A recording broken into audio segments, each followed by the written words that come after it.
Hello folks, now we're at the end of the year, it's time to do my annual review of the World of Warcraft's year and dive into how things have gone for the game in 2024. World of Warcraft has for most of its time been in a feast and famine cycle, with expansions offering a glut of content and patch releases in their first year, only to slow down a lot in the second year as the team focus on getting the next expansion ready. With the release of the second ever annual roadmap, however, it was made very clear that the team were not planning to slow down this time, with 3 final season minor patches, along with a final season 4 for the more competitive players, which was separated out from those 3 patches. With such a packed schedule, it was perhaps no surprise that we didn't have very long to wait for the first patch, 10.25, aka Seeds of Renewal, which launched in mid-January. This patch launched with a brand new zone, albeit one that was very unusual. Amir Drasil was a copy of the 10.2.0 zone Emerald Dream, which emerged just off the coast of the Dragon Isles to provide a brand new home for the Night Elves of Belemeth. This zone is one of the very few non-hostile areas within the game, acting much more as a capital city than as a gameplay zone. Despite that lack of gameplay, I do still really like the zone. There's something very cool about having home zones for the in-game peoples and their characters, and the inclusion of portals and ships to other Night Elf areas did much to tie it into the rest of the open world. And this was accompanied by a very short quest line which culminated in a cinematic that reunited Tyrande and Malfurion and gave us the very first in-game kiss ever in World of Warcraft. This was not the only World of Warcraft race to get a revamped home though.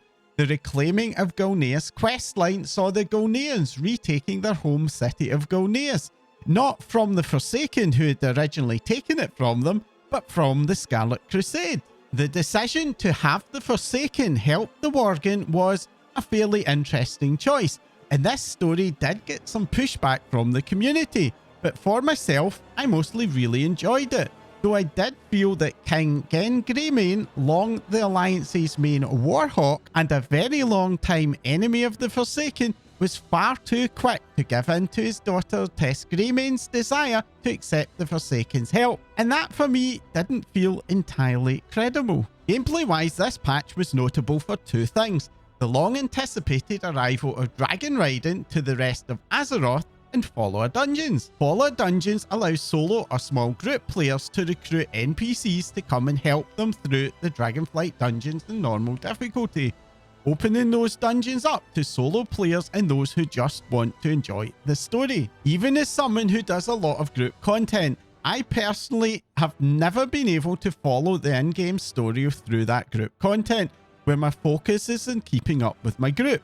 And the ability to go in with followers and just do that story is a bit of a game changer for me. In terms of repeatable content, we also got the Azerothian Archives, a brand new open world event with associated world quests which tried to offer a new take on archaeology. Unfortunately, this event was, in my view, one of the more mid-events of Dragonflight. The world quests were fun enough, but frequently suffered from annoying bugs, and the main event itself also occasionally had some more minor bugs. More seriously though, it suffered from the same issue as the Tuskar cooking event at launch, where a lot of players in the area could lead to players just being assigned very few activities, leaving for an awful lot of hanging around. Blizzard did try to address this issue by allowing us to dig up dirt piles, but for me, it just kind of lacked any sort of challenge that could have made it exciting. Towards the end of this patch, we also saw the 10th anniversary of Hearthstone, which was supported by an in-game event in World of Warcraft. Sadly, this event got off to a very rough start, with almost every element of the event being affected by bugs, and these included bosses despawning mid-fight, failing to spawn at all, some terrible lag, especially on RP servers, and most of the rewards seemingly have not been properly wired up in the game. These issues were very quickly fixed, and the event was extended to compensate for them, but as I reported at the time, the launch state of this event, in my view, let down not only the player base, but also the WoW dev team, and more seriously, the Hearthstone team, whose game the event was meant to promote. Patch 10.2.6's entry into the roadmap as a pirate flag had led to much anticipation and speculation, and the decision to not have the event be previewed on the PTR merely amped that up.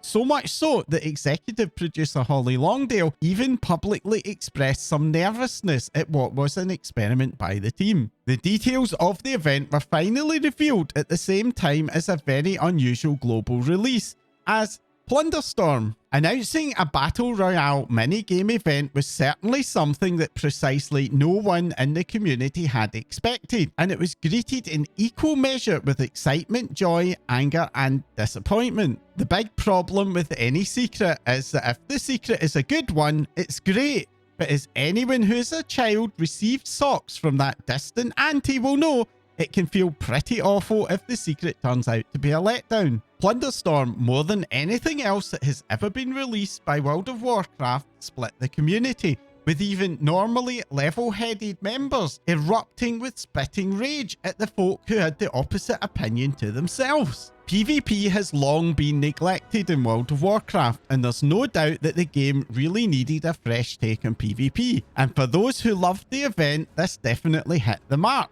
with its action-based combat and a varied mix of PvP and PvP elements. Those PvP elements also came with a very lengthy rewards grind, which did attract many PvE-only players into the mode. Now, anyone who followed the WoW forums back in the pre-war mode days will probably be familiar with how well the PvP and PvE communities mix in World of Warcraft, and this was no exception, with PvP players expressing public shock at getting banned for whispering banter, and I use banter in inverted commas here, to players who really didn't get the joke, and reports of PvE players running into the storm to avoid PvP combat and even to deny their opponents any rewards. In my view, the World of Warcraft dev team made two mistakes here, both of which they should have anticipated in advance. The first of those was releasing a patch dominated by PvP content without any prior warning. And the second was to make the Renown reward track so lengthy. Using rewards to encourage PvE players to give it a go did make a lot of sense, but 3 to 5 Renown steps would have been more than enough to achieve that. Instead, the 20-step Renown track combined with the sunk cost fallacy to cause a large chunk of players to force themselves to push through content that really wasn't a lot of fun for them. That said, innovating with PvP content is something that has been needed in-game for a long time, so for me this was overall a win, but it was one that showed a surprising lack of understanding of the player base by the development team. This patch wasn't entirely PvP though, as it also saw the addition of a new meta achievement for Dragonflight, along with a bunch of new mounts, which did generate a fair bit of additional content for those PvE players. This patch was very quickly followed with the launch of the alpha for the War Within, which allowed players to begin to experience highly anticipated features like warbands and also to begin to explore the new world that was coming up. Now, in this video, I'm not going to dive into the testing phase too much, as I want to focus on the live game releases. And back in the live game, we got the launch of Season 4, which was a repeat of the Shadowlands Season 4, where instead of getting new zones or a new raid, we got a rotation of the existing Dragonflight raid, a new M Plus pool, which comprised of all of the original Dragonflight dungeons, and also an update to the open world rewards, allowing them to scale up with the other seasonal content. Unlike Shadowlands Season 4, where in my opinion it had always been obvious that a full Season 4 with new zones in a raid just was not going to be an option without delaying the release of Dragonflight, something that I think no one wanted, the War Within Season 4 had a much more mixed response, with many in the community expressing disappointment at the apparent loss of a final raid for the second expansion in a row. Despite that, coming after Season 3, which had been the best Mythic Plus season in the game's history, for those players who wished to continue raiding or doing other seasonal content, it certainly did its job in extending the content's lifespan. Unfortunately, in something that was beginning to become a bit of a pattern, the season had a very buggy launch, with issues with the upgrade vendors and even some gear rewards. These were quickly fixed, but they nevertheless did start to spark some community feedback about the level of day one issues and bugs that were cropping up in the game. Bugs in World of Warcraft are nothing new, and many of the Dragonflight patches had day one issues in their major content. But I really do start to get the sense that this was the turning point for the community and starting to feel a bit of frustration at those issues. Just a few weeks later, and it was early May, and we got the final content patch, Darkheart, or 10.7, following the pattern of other 0.7 patches. This included a prologue story for the War Within, revealing Xal'atath as the main protagonist and Illyria and Khadgar as the leads. For most players though, the more exciting content was Mist of Pandaria Remix. Originally billed as time-running pandemonium in the roadmap, this offered a brand new take in not just leveling but also endgame, with a light revamp of Mists of Pandaria expansion with added ARPG-like reward mechanics and power progression in a greatly accelerated leveling journey. MoP Remix overall was a huge success, both for players who just wanted to play through the expansion story, but also for raiders, many of who found that this offered a much fresher alternative to Season 4. It wasn't all perfect though. At launch, the event did have its fair share of critical feedback, mostly around the speed of currency and reward acquisition, something which the team did eventually respond to with very significant buffs. But before those buffs arrived, the player base also found their own ways to solve the problem, reprising an old hyperspawn farm from the Timeless Isles, Gullfrogs. This farm was quickly nerfed by the developers, which led to a weird game of cat and mouse between the player base and developers for a few days, with new farms being found only to be very quickly nerfed. This did abruptly stop, possibly because the remaining farms were slow enough to not cause the devs so much concern. But I cannot help but wonder if perhaps it was because somebody, shall we say, more senior in the team realised that this was not a great look for the dev team and stepped in to make them stop. Regardless of what happened, this did remind me a little bit of the old Fun Police era from the late Legion and BFA. Thankfully, this was not enough to spoil the content for most players, and MoP Remix has gone down as a major success, albeit one that did split the player base a bit and probably contributed to a major drop in engagement in the main game. And back in the live game, we also saw a continuation of the Heritage armor sets, this time for Troll and Draenei. Back in 10.07, the Orc Heritage questline had been rightfully hailed for its quality and how well it captured Orc culture. And this time around, it was the Draenei who was to get their time in the spotlight. A story that updated us with the Draenei who remained back in Outland, revealing that despite Outland's decline, they have actually been trying to restore Auchindoun, and also a reveal that they have plans to rebuild Shattrath, possibly back in Azeroth.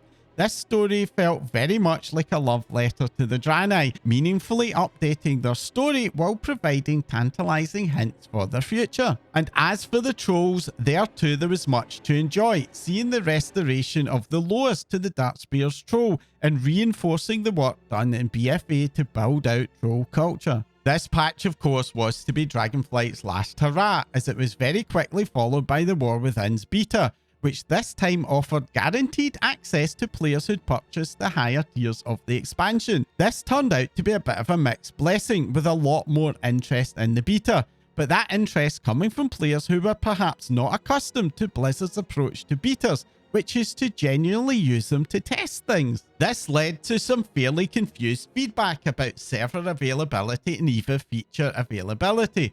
Unfortunately, most of the gaming world these days seems to use the term beta for launch-ready limited access releases, so I can very much understand where that confusion was coming from, and I suspect that quite a few folks who were new for the beta, it was a bit of an eye-opener to see a video game actually being tested like that. When Blizzard originally announced the War Within, they very heavily implied that it would release late in the year, although they did privately hint to some creators in the media that it could be sooner.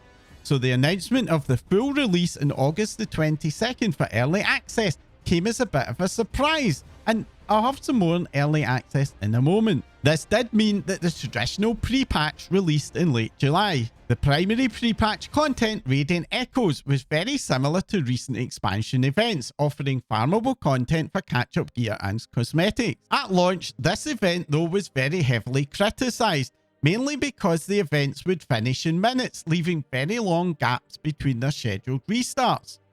This criticism seemingly stung the dev team into action, as within a couple of days they released a near-complete revamp, increasing availability and making it a lot more farmable. The team's agility here was certainly commendable, but I cannot help but wonder why those issues with the event were not spotted by their testing before launch. Sadly, this was not the only rocky start for the War Within. Shortly before the servers went live, the dev team announced that part of the much anticipated Warband feature would be disabled at launch. That was the Warband Bank. This did get fixed a couple of weeks later, but combined with other launch bugs and issues, landing into a player base who was already sensitized due to the recent issues in previous patches, and I certainly wasn't the only one that became a bit nervous about the main expansion's launch. By far, the biggest controversy about the expansion launch was early access. Purchasers of the Epic Edition, as well as getting guaranteed beta access, also enjoyed a 4-day head start on the rest of the player base. Now, early access is not new in the gaming world, but for an MMO, which are all about players playing together,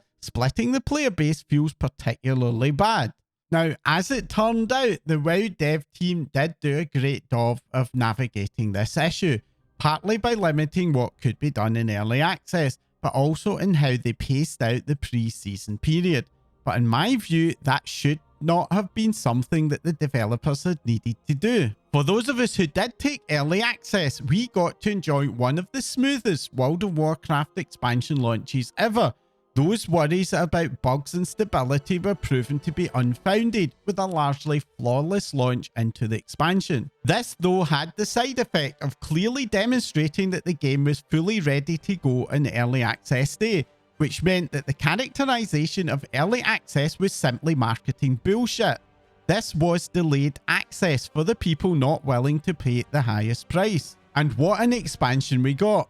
The intro experience, which was far more expansive than the Dragonflight one, led up to a climactic introductory cinematic to the expansion's new protagonist Xal'atath. An old favourite from BFA, or even for Shadow Priest from Legion, Xal'atath had long been an enigmatic figure who had kept us guessing about whether she was for or against us. Driven by an outstanding vocal performance from Babylon 5's Claudia Christensen, she tore up the scenery with malicious glee in what for me is probably one of the best realised villains in the game, effortlessly matching such giants as the Lich King and Gul'dan. I've never been a fan of the WoW team's tendency to destroy parts of the game world for shock value, but the loss of Dalaran, while painful, kind of managed to feel like it did make some sense. The leveling experience of a new expansion has always been the highlight of the World of Warcraft expansion cycle for me. It's not for everyone, but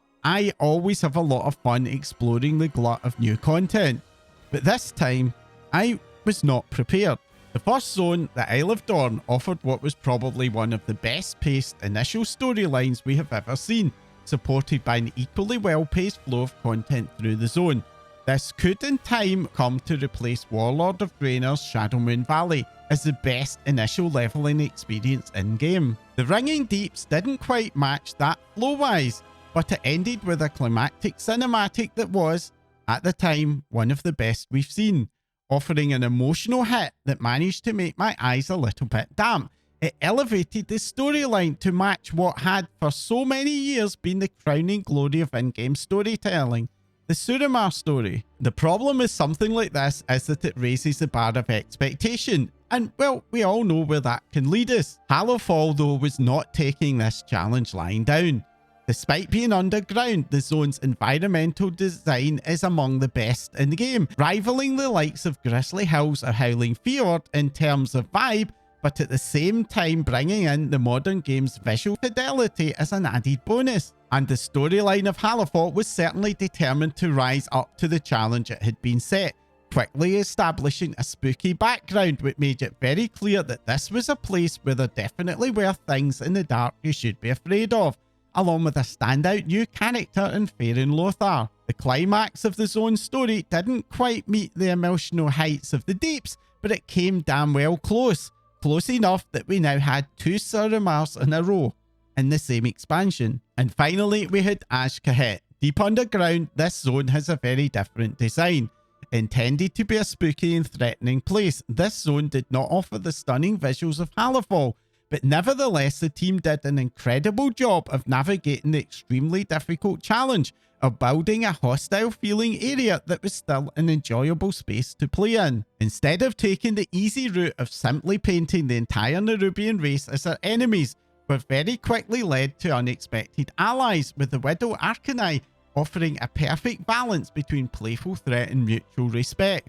We're then led through to rescue a few of our allies before heading off to face up against Xal'atath again in the zone's climax. And what a climax! This cinematic replaced the emotional resonance of the previous 2 zones' endings, with an outstanding mix of exciting action and not 1 but 2 of the best delivered performances we've seen in game, with Illyria effortlessly matching another outstanding performance from Xal'atath. The end result of this was to experience 3 Suramars in a row. There's no doubt in my mind that the opening of the War Within is one of the strongest we've ever seen, and the World of Warcraft team has created a massive challenge for themselves and how they can live up to this new bar that they have set. Moving on to max level, and there had been a bit of concern about the longer than usual wait for the main seasonal content, especially Mythic Plus.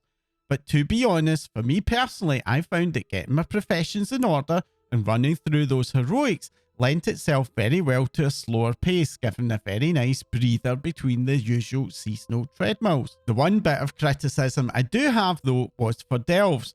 The use of keys to limit access to rewards, along with relatively uninteresting rewards from the level 1 to 3 delves, which were the only ones available pre-season, led to an unhelpful community narrative around hoarding those keys in order to be able to do the level 8 delves on day 1 of the season to get the good rewards. And that turned out to be the story of the start of Season 1, with Mythic Zero rewards feeling largely irrelevant. For the vast majority of performance-oriented players, level 8 delves were the only game in town. Past experiences of horrific visions in Torghast had led most of us to expect that group delves would probably be easier than solo delves, but oh boy, I don't think we expected the difference to be as large as it was. Blizzard did respond by making those group delves a lot harder, but that merely served to create a scenario where your ability to get 3 heroic choices in the vault in week 1 was determined by what time in the week you did the delves. A clearly unfair situation that eventually led Blizzard to reduce the difficulty for both solo and group players. Most likely, the end result of this was to leave delves much easier than they had perhaps planned. On its own note, this was not enough to completely spoil things, and the season was off to a decent start otherwise. That decent start though really didn't last. The combination of a sharp increase in Mythic Plus difficulty, wider gaps between Mythic Plus levels, and changes to gearing soon led to a major level of discontent from Mythic Plus players. Over the course of the season, as that feedback has become more urgent, Blizzard have reacted to somewhat tame Mythic Plus, but overall, Season 1 has not lived up to the outstanding start of the expansion, and that has over time led to the season running a bit out of steam. Content-wise though, the game was not done, with patch 11.05 introducing the much anticipated 20th anniversary event. Sadly, this event launched to a fairly lukewarm response, with one of the headline events, Codex of Chromie, generating an "is this it?" response from most of the community, and the Blackrock Depths raid being affected by a combination of launching too soon after the main season raid and a difficulty level that for many players was just not justified by the level of rewards offered. The holiday event did for me have a bunch of really good ideas, and if it had launched in any other year, I would be hailing it as quite a good revamp. But for a milestone like the 20th anniversary, I don't think it really felt like it was big enough. There was though one bit of standout content. Guest Relations was a new version of the successful Secrets of Azeroth event. Being sent out into the old world of Azeroth and seeing it look busy with other players as it was very briefly made relevant again was great, and this led into a brand new in-game secret, the Fell Cycle, which offers world content players and secret hunters a fun new challenge to get their teeth into. This was where the original 2023 roadmap ended, but the team was not done, as there was just time to launch a patch 11.07, Siren's Isle. As with Dragonflight's 10.07, we get a brand new zone, this time a revamped version of an unused BFA map. The island itself, while small, is quite dense with things to explore, but in my view, that has been let down by poor pacing, be it the initial decision to spread the main source of player power, Cersei's circlet, over 6 weeks, time-gating flying, or entirely relying on weekly quests to structure the content, and it's no surprise to me that it has been fairly widely criticised. While the team did try to address the issue of the ring,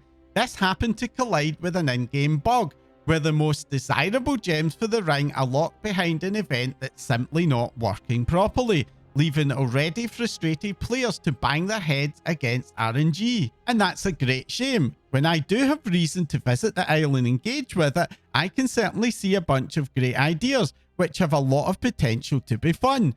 But unless you're a fan of farming basic enemy NPCs for hours on end, it's really hard to see this zone having the legs to keep us engaged for even the 8 to 10 week wait until the next season starts. What this all means is that for me, 2024 has been a very topsy-turvy year for World of Warcraft.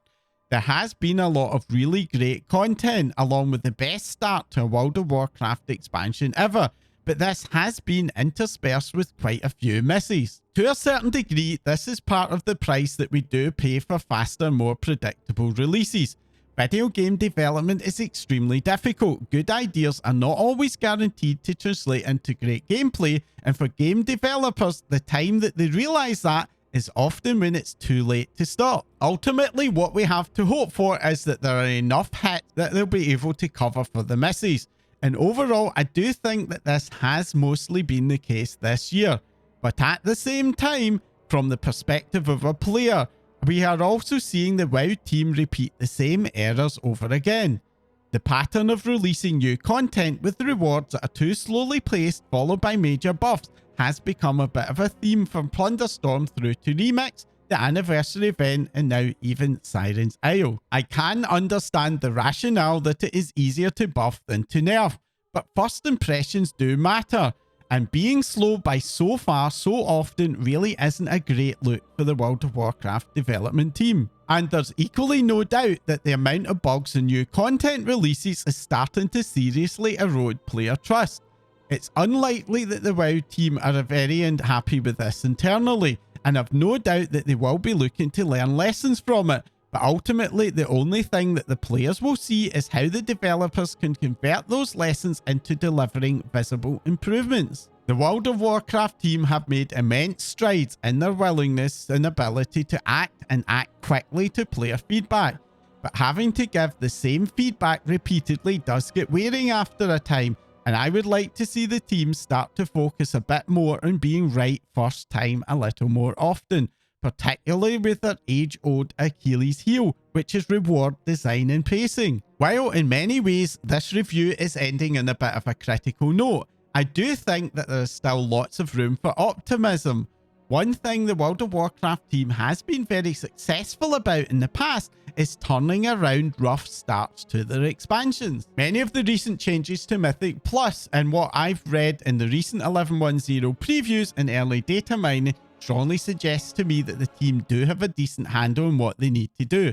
And if they can deliver on that while also carrying the quality of the narrative from the expansion start through, then there's very good reason to at least hope that things will soon be on the up again. And looking beyond that, this summer is prone to see the launch of the alpha and beta cycle for the Midnight expansion. Back at BlizzCon 2023, when the World Soul Saga was announced, and Midnight very much sounded like it had the potential to be the absolute best of the 3 expansions. And the recent announcement that it will include player housing, a feature that I have been wanting for World of Warcraft ever since I experienced Final Fantasy XIV's housing system a few years ago, has whetted my appetite even more. We may well be ending this year in a little bit of a downturn, but I'm actually still optimistic. And next week, I'm going to be releasing a look ahead video where I dive into the 2025 roadmap, looking at what we have in store, but also speculating a bit around some of the potential hints that Blizzard seem to have dropped, and even going beyond that to think about what else may be coming our way. If you're interested in the future of the game, it's a video that you will not want to miss.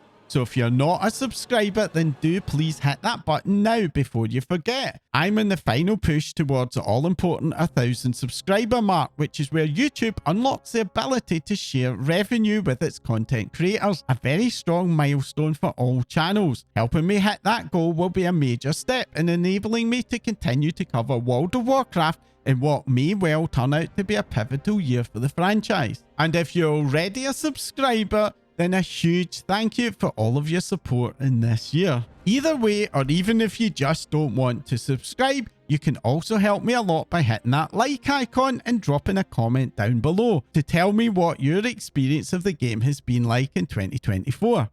That's all for now. Thanks for watching.